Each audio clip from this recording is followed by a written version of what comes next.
Definitely, yeah. What we're going to do is I'm gonna, with Ali, introduce our next segment. It's going to be our Chinatown chat, featuring Dick Evans and Kathy Chin Leong. So this is going to be a talk about San Francisco's Chinatown, but I want to bring up some interesting facts that the museum and kind of that whole South Market Street area, the Cesar Chavez Plaza, was the original site of the original Chinatown in San Jose. And you can actually find a plaque on the Fairmont Hotel right next to the museum documenting that this was like an original site. It unfortunately had burned down and other infrastructure was put up there. But it's a cool connection that we have to the history of the city.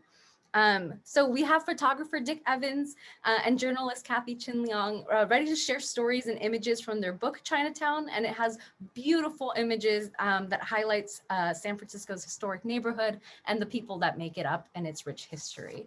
I will drop some links to where you can find the book and purchase it. And all proceeds go to their nonprofit publisher and the Chinese Culture Center.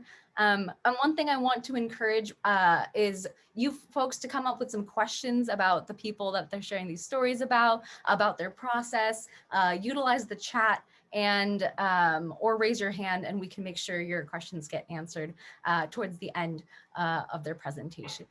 So keep that in mind. I'm going to play a short trailer really quickly just so we can get a better understanding. And then I'll hand it over to Dick and Kathy. All right, so let me share my screen once more. And here we go.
All righty, Dick and Kathy, take it away. The floor is all yours.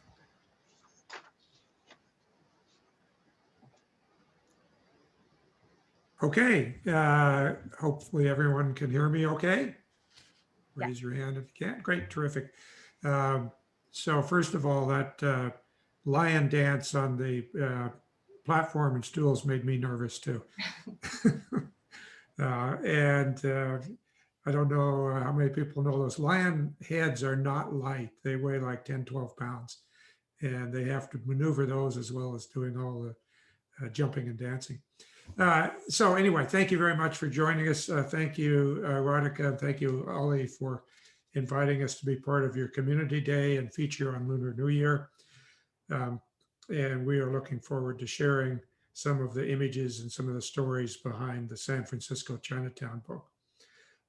So let me just start with a little bit of history on San Francisco's Chinatown. And here is and I know a number of you are from the Bay Area, so you may have visited there. This is the main street in San Francisco's Chinatown. It's Grant Avenue. It's one of the oldest streets in San Francisco. And you can see a very iconic scene here with the red lanterns and the architecture. So this is what most of us think of when we think of San Francisco's Chinatown. And I had always assumed when I first visited in the 1970s and 80s that it was, in fact, had grown up this way. I knew it started in the mid 1800s, and I assumed that just the Chinese immigrants had brought their architecture and their style, and that's how it grew up. As I'll mention in a minute, that's not what happened, actually. And but yet it's what we think of now when we think of Chinatown. So it's not a surprise that we used a street scene from Grant Avenue, as you see here, for the cover of the book. So this is a facade of one of the buildings on Grant Avenue. And it's known for its sort of quintessential Chinese or quote Oriental architecture. And you see, I think, one more example here. You see the pagoda rooftops and the historic street lamps that you see here. So as I mentioned, that's not the way Chinatown always was. And in fact, when it was founded in the mid 1800s, it was essentially a shanty town or a ghetto, you might say. The Chinese immigrants were forced to live in a very confined area, about 24 square blocks, 3x8 blocks. It was low-rise, unsanitary housing, and not at all considered a desirable part of the city in which to live. So what changed, and how did Chinatown get this new, much more attractive facade to it? Well, all of you, I'm sure, are familiar with the significance of the year 1906 and the major earthquake that hit San Francisco, basically destroyed most of the downtown. And what wasn't destroyed then was destroyed in subsequent fires, or much of it was. And that included Chinatown. So at that time, the city leaders thought this was an opportunity to maybe relocate and move the Chinese immigrants out to the outskirts of the city. So that was the plan, but the residents resisted. They had been in this location for over 50 years. To them, it was home, and even though it had been destroyed and burned, that's where they wanted to stay. So they were successful in negotiating with the city leaders to rebuild Chinatown and to rebuild it as both a tourist attraction and as a residential community. And it's a tourist attraction aspect that created the architecture, this very attractive, interesting, historic Chinese architecture that now is particularly prevalent along Grant Avenue. Now, the immigrants to San Francisco's Chinatown were first brought by the gold rush, starting in 1849, and then the railroad construction after that. So thousands of Chinese immigrants poured into San Francisco. And after the earthquake, that continued. And even after the earthquake, there was still a lot of discrimination against the Chinese immigrants. As far back as 1882, there was a law passed called the Chinese Exclusion Act, which explicitly made it difficult for Chinese to immigrate to the United States. A very overt law, but that continued with other informal and subtle forms of discrimination and difficulty in immigrating up through the 1950s. And in the period between the earthquake and the 1950s, while Chinatown was being rebuilt and still growing, those who came through Angel Island, which was in a way similar, although different from Ellis Island in New York. But Angel Island was where the immigrants for the Pacific came. And the Chinese immigrants were separated and put in detention centers. And it was much more difficult process for them to obtain entry than it was for other immigrants generally.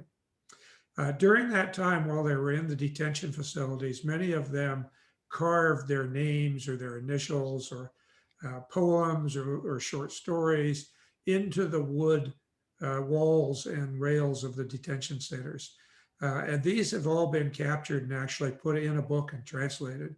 But they tell a very interesting story. And I think this one is especially poignant if you can read it, in that they treated the Chinese immigrants like a number.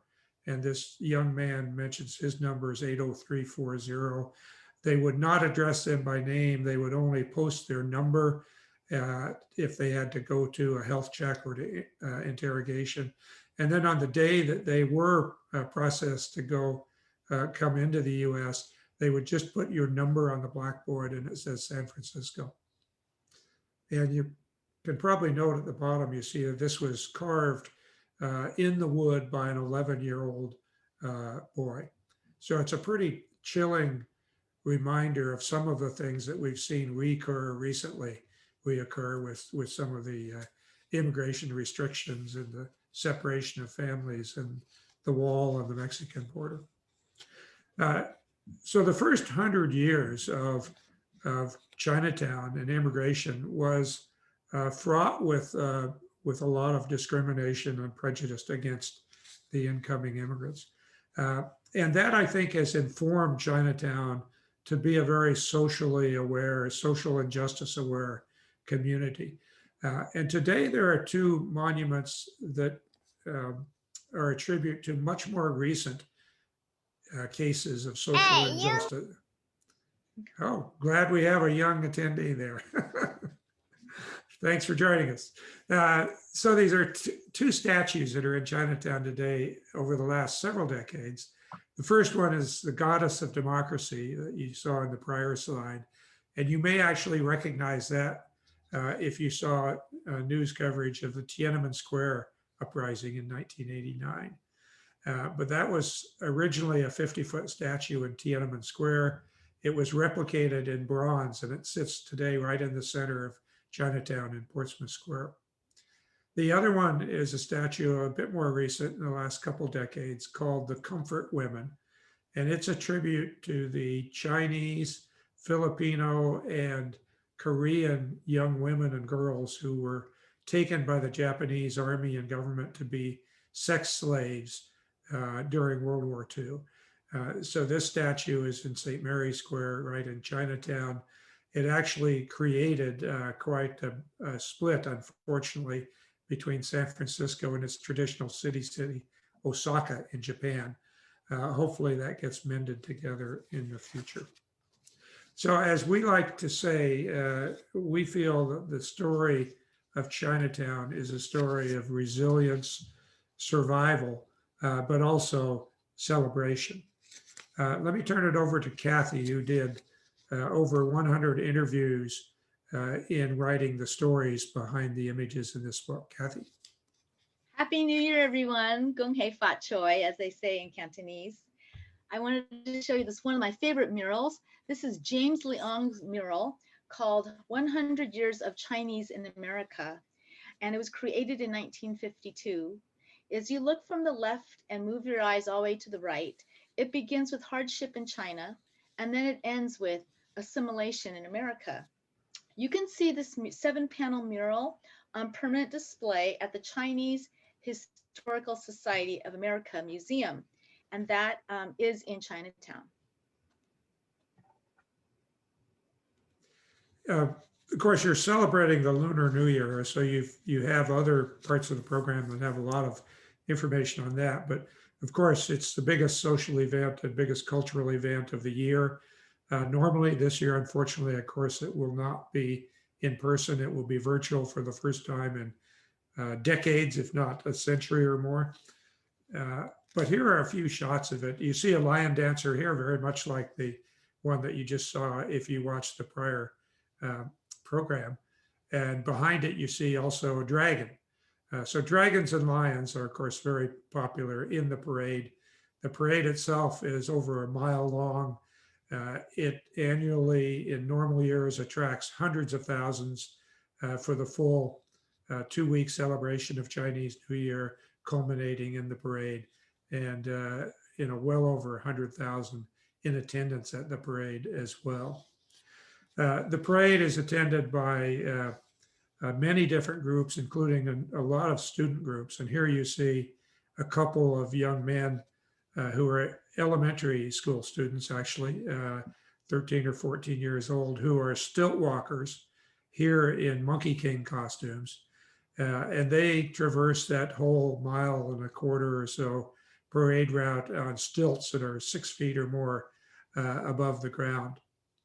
I think the next one we have, a picture of this year's symbol of the zodiac, which is, of course, the ox, as you've heard by now. This is a sculpture, statue of an oxen. This one happens to be in Portsmouth Square. And this year, the city of San Francisco, because there was no parade, put up 11 oxen statues around the city and are encouraging people to go around the city and find each of these. As you can see, they're painted very colorfully. Each one is unique. There are several different designs, and the painting is unique to that particular oxen. Now, the ox, if you have not heard, is known to be hardworking, persistent, and also honest. So we're hoping that 2021 lives up to the spirit of the ox. Now, the Lunar New Year is not the only festival. Of course, there are numerous festivals throughout the year. Another big one is the Lunar or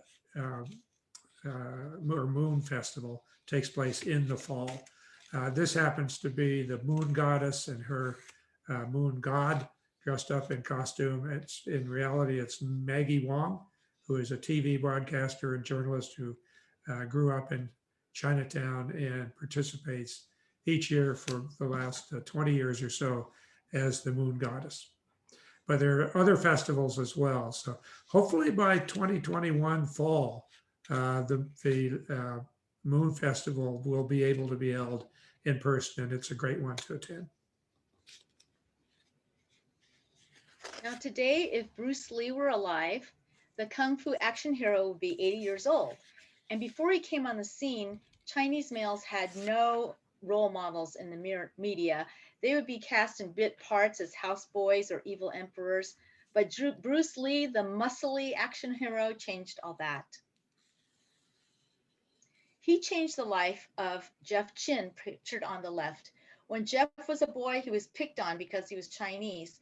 And one day, after a difficult time at school, at nighttime, when he's about to go to bed, he feels like the action hero, Bruce Lee picture on the wall, reached out to him and told him everything would be okay.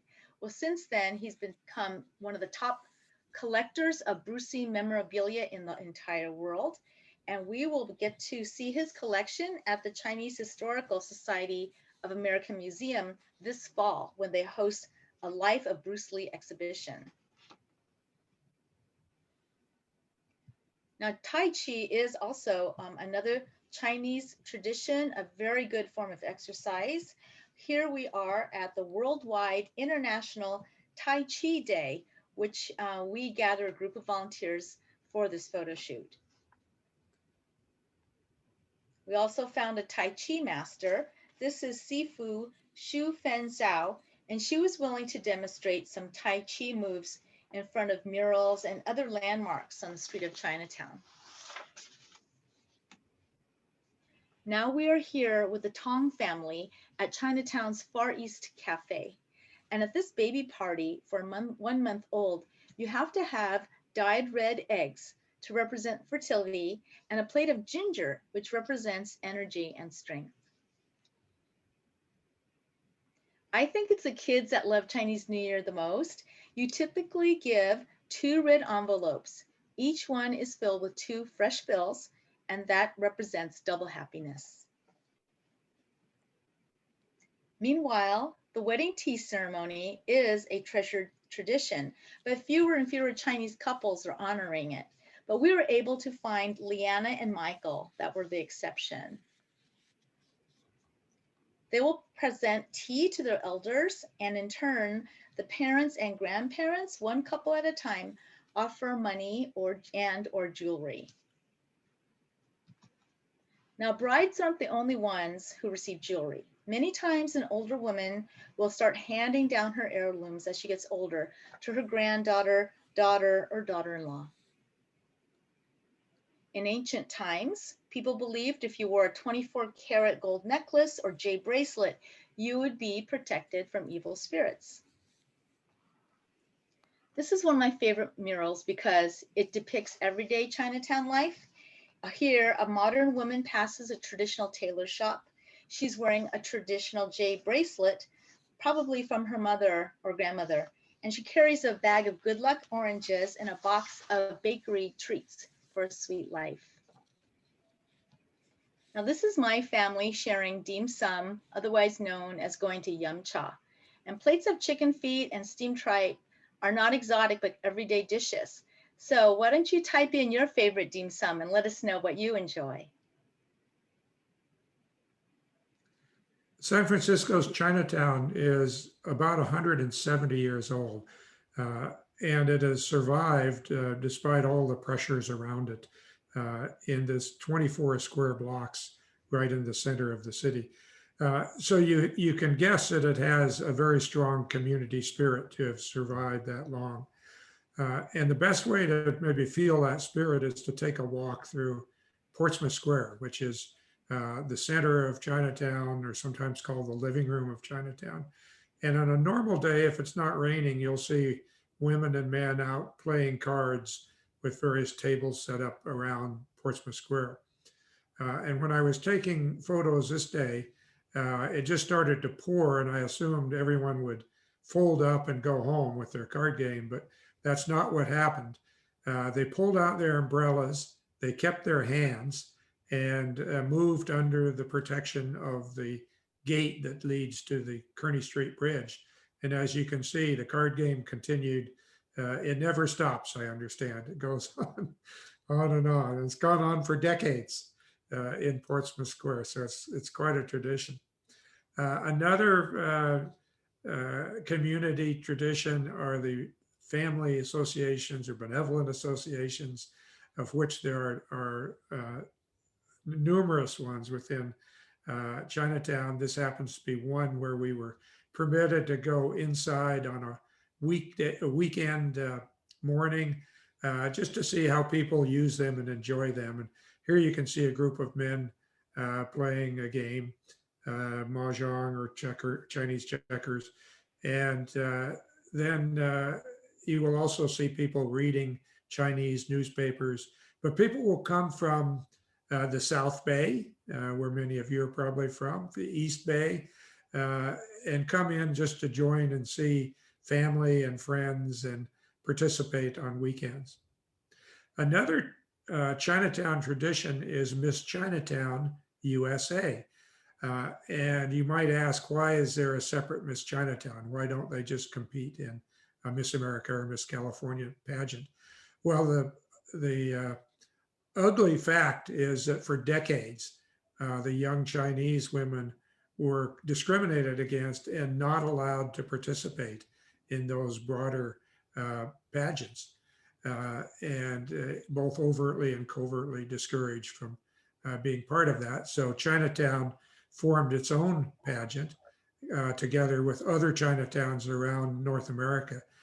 So today, even though fortunately that discrimination is gone, there's still the pride in holding that annual event.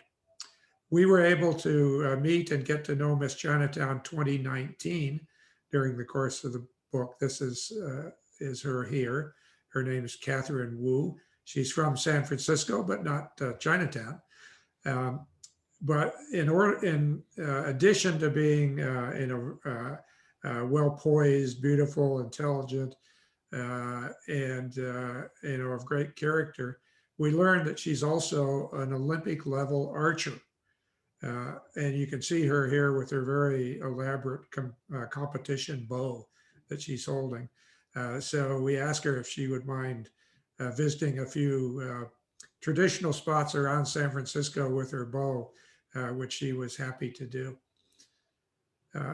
In addition to the Miss Chinatown story of discrimination, there are many others in Chinatown. This is just another one.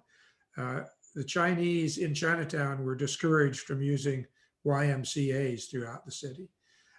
So the result was they ended up forming their own YMCA, which today is, after a number of decades, is a very prized organization within the Chinese community. Of course, that's no longer true in terms of using other Ys, but this one is still a source of pride. There are also playgrounds within Chinatown, again, for the same kind of reasons. And there is a Chinese hospital, which was formed because Chinese were discriminated against in using medical facilities outside of Chinatown. Here you see the donor wall in this beautiful new modern hospital, which is available to Chinese residents and others. It's not limited to Chinese. Kathy was born there, she told me, and Bruce Lee was born there in the older facilities, not the new facility that we have. Imagine your home is the size of a closet, and that closet is shared with 4 other people. This is single renter occupancy, or SRO apartments. You see them all over Chinatown. Here, with no access to washers or dryers, you have to hand wash and hang your clothes outside to dry, and you share a restroom and kitchen with neighbors. Now, on the day of this particular photo shoot, we met a family with a grandmother who was too sick to walk down the stairs to visit the doctor. So again, these places have no washers, dryers, or elevators to go down to the bottom. The family wanted this pastor, Reverend Fong, to come and pray for her. So with compassion and tenderness, he took both her hands in his and whispered a prayer in Chinese. Going from old to young, if you're a teenager on the Dragon Boat racing team from the Community Youth Center, all your gear and practice time is free of charge. Thanks to CYC, the sport's transforming the lives of at-risk kids.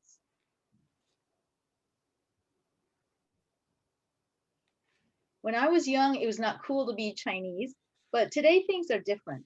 This is Yuhan Chen, only 6 years old. She picks up a brush for the first time at this Chinese New Year event, and she finds out she excels at Chinese calligraphy. Meanwhile, Tyler Pham happily samples Dragon Beard candy, making a beard of his own. Now, Dragon Beard was originally the dessert of ancient Chinese emperors, made from a solid block of syrup and hand pulled to form thousands and thousands of strands. It's really delicious.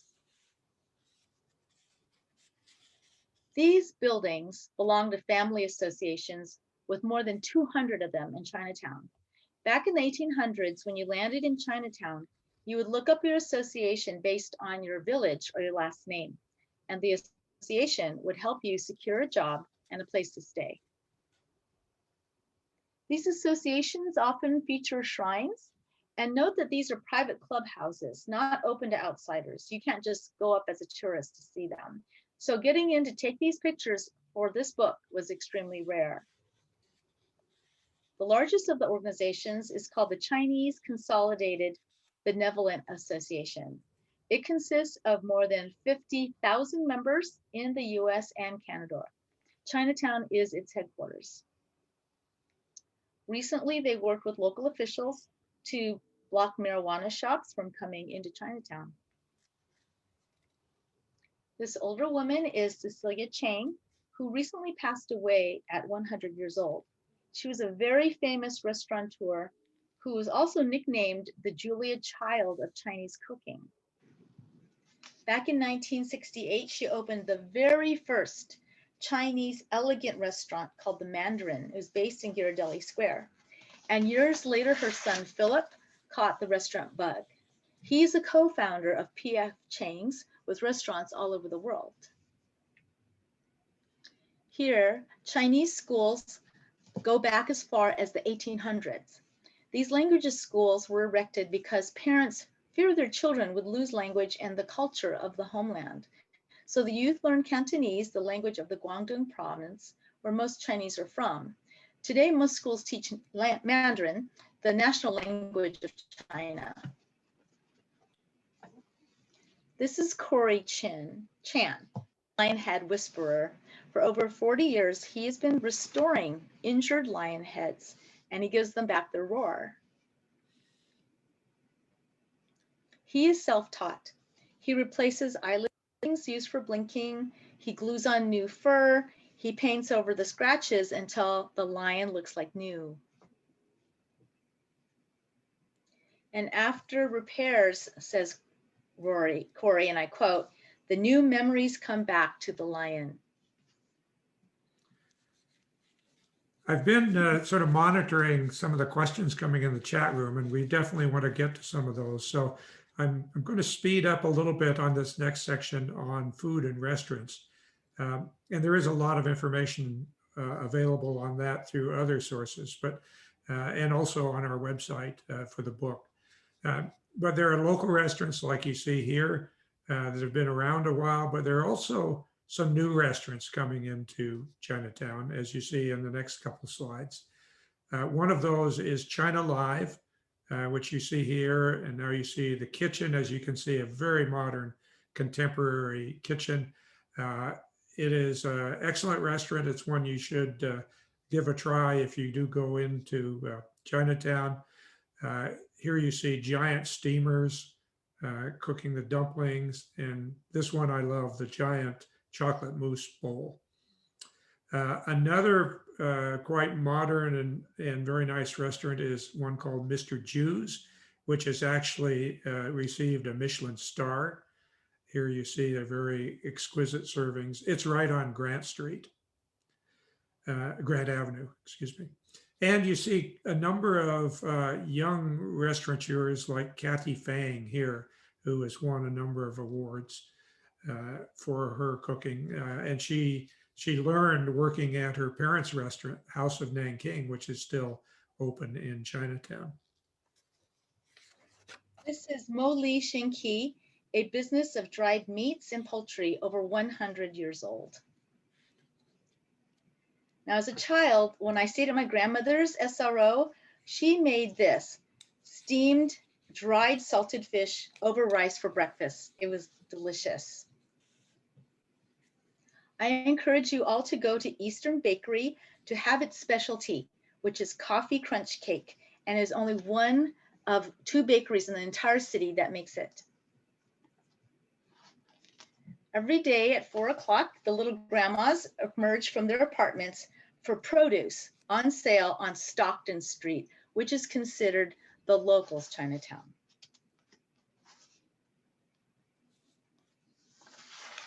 The lifeblood of Chinatown's economy are really the small businesses, the family-owned businesses, and restaurateurs and entrepreneurs. This is one of those entrepreneurs. This is Tain Chen. She's 83 years old now, and she was working 6 or 7 days a week, even during COVID, because she has an online business for her woks. She claims to be the largest seller of woks between Hong Kong and New York, and I have no reason to doubt her. But there are many other small businesses. This is an herbalist. So we visited him, and you can see the racks of herbs and medications behind him. Here you see a florist in Ross Alley. You see a studio photographer, I think in the next one, who has photos on his wall of at least 3 or 4 presidents, many movie stars, and others who have come to Chinatown that he's photographed. And here's an acupuncturist. So these are just a few of the many family-owned small businesses that are the lifeblood of Chinatown. Here you have a tea tasting boutique. which caters mostly to tourists and is a wonderful way to spend an hour or so if you do visit Chinatown. There are several of these tea tasting boutiques, and it's really fun to do that. Another type of business that caters to tourism heavily are the jewelers and the jade carvings and antiquities that you see here. They've been hit especially hard, as you can imagine, with the pandemic. But just like the restaurants, in addition to the traditional shops, there are some very new upscale contemporary types of shops coming into Chinatown. This one is the gift shop at China Live. And I did see that someone had a question, what was the restaurant with the steaming buns? That's China Live, it's the name. It's on Broadway Street, Broadway right between Stockton and Grant. But this is a gift shop at China Live, which really has some wonderful things that the woman shown there, Cindy Chen, who's the co-owner and wife of the chef of China Live, George Chen. She went all around the world and curated this collection of quite unique, high quality items in the gift shop. And another upscale boutique in the next shot is Kim Plus Ono, which sells especially hand printed silk kimonos and blouses and other clothing. Here you happen to see a picture of from the Moon Festival. The shop was holding a Crazy Rich Asians look-alike contest. So this was one of the young women who dressed up and was there shopping. With that, I think we'd like to close with this image, which is in another nice restaurant, a new restaurant called Dim Sum Corner. It's right on the corner of Grant Avenue and California Streets. It's open for takeout now, I know, because I just did a takeout a week ago. But this is a mural painted in a back hall in that new restaurant. And we loved it because we think it really combines a very modernistic feel to it, like the graphic arts design of it, the modern, young woman with the camera, with a very traditional red dress. So like Chinatown, it's very traditional, but it's also forward-looking and modern. So it is the back cover of the book, actually. And I think the next slide maybe has the book website. Yeah, and I know some people were asking about the book website. It's quite an extensive website. It has more photos than are in the book itself. It also has more stories from Kathy's interviews and a more extensive history of San Francisco's Chinatown, as well as information about how to order the book and their upcoming events about the book. So with that, we've at least got a couple minutes, I think, left, Veronica, and I would be delighted to answer any questions. And I think maybe you or Ollie have been watching that, if you have any questions for us. Yes, we've had some questions saved up. Allie, do you want to read the first one out for us? Sure. Yeah. Thank you both so much for your presentation. It was really beautiful to see a lot of these photographs, and thank you for telling us some of these stories as you're going through. So one question that we had, someone asked, what are some of your personal spots you'd recommend for first-time San Francisco Chinatown visitors to check out? I would say start with the Chinatown Visitor Center on Kearney. They will give you a map, and you can watch a little video to see what some of the stores are. And the people manning the desk there can give you some pointers. And I think one of the great restaurants is China Live, because of the fact that the menus are in English, the boutique is stunning, and you will really enjoy the food there. I think those are a couple of tips for me. The other comment I would make is, as I mentioned, it's only 24 square blocks. So this is not a big physical area. And most of the, certainly the tourist facing shops are on Grant Avenue. So it's pretty easy to walk from one end of Grant Avenue to the other. And if you start on the Bush Street side, you'll end up actually right at China Live, so which is on Broadway, which is the other border. So there you have the walk shop, you have the kite shop, you have multiple restaurants, dim sum corner, you've got antiquity shops, you've got jewelry shops, you've got tea tasting. So you can really do everything along Grant Avenue. And then you can have lunch at China Live.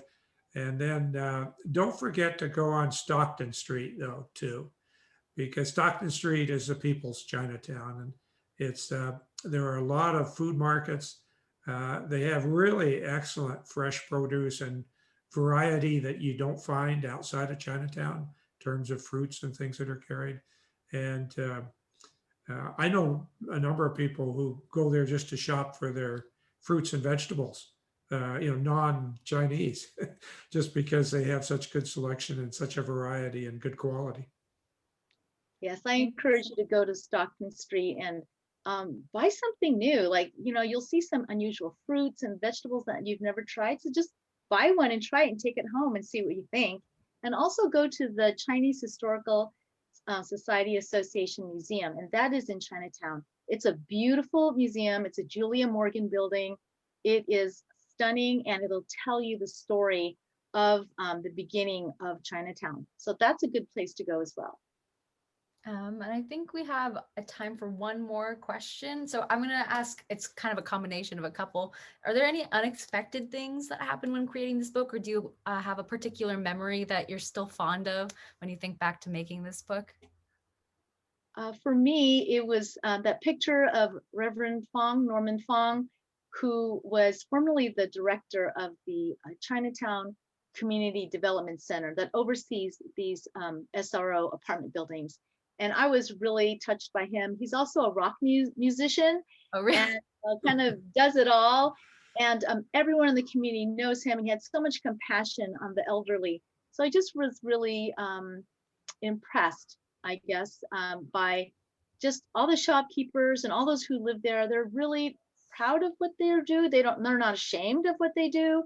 And so for me, I just gained a new appreciation for the place that I really didn't like when I was a kid. But when I came back full circle, I really loved it again. One overall surprise to me was how open and eager to participate people were. And we did some things, of course, to try to earn their trust ahead of time and use contacts that we had to make introductions for us. But of 135 requests for permission to use photos of people or their work, we only had one person turn us down. Wow. And he was not Chinese and did not live in Chinatown. He was a muralist. And there were many examples when we would meet someone unexpectedly. I think Kathy showed you the woman who is a Sifu or a Tai Chi master in the pink silk outfit. Well, we discovered her accidentally because she was the wife of the herbalist that we also showed. And we saw some big trophies in the herbal shop and asked where they came from. And they explained that was his wife. And so we met her. And then that's how we got a whole series of, we've got probably 100 shots around Chinatown of her in various poses. And maybe one last one is the little girl that I guess Kathy also mentioned doing the calligraphy, Yuhan, who was, I think, 6, maybe 5 at the time. Years old, yeah. Yeah, and we met her because we were taking photographs of the Lunar New Year parade and had been invited by the Chinese Culture Center, who control the Kearny Street Bridge.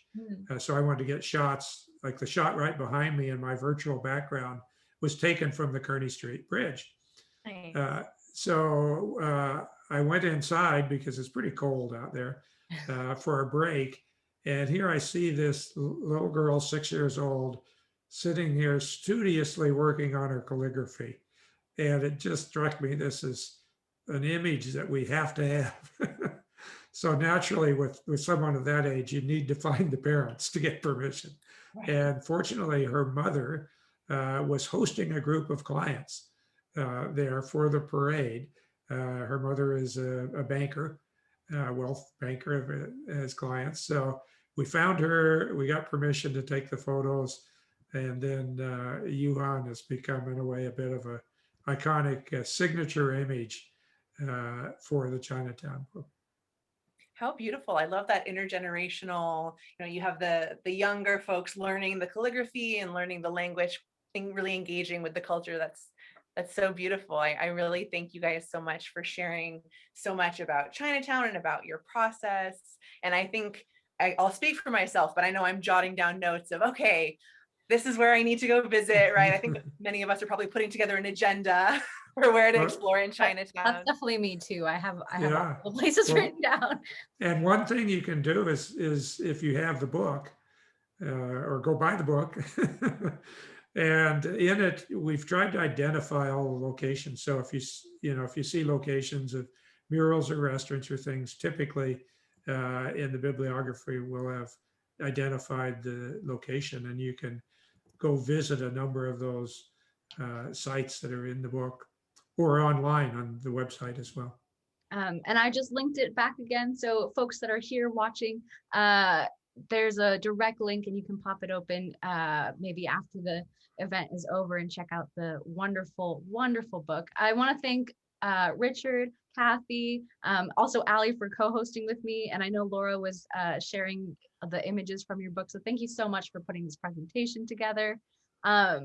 And yeah, it was very informative, and thank you for all those great recommendations too. I appreciate you sharing your stories with us. Thanks for having us. Right. Have a wonderful rest of your community day. Yeah, well, thank you Right. so much for being a part of it. I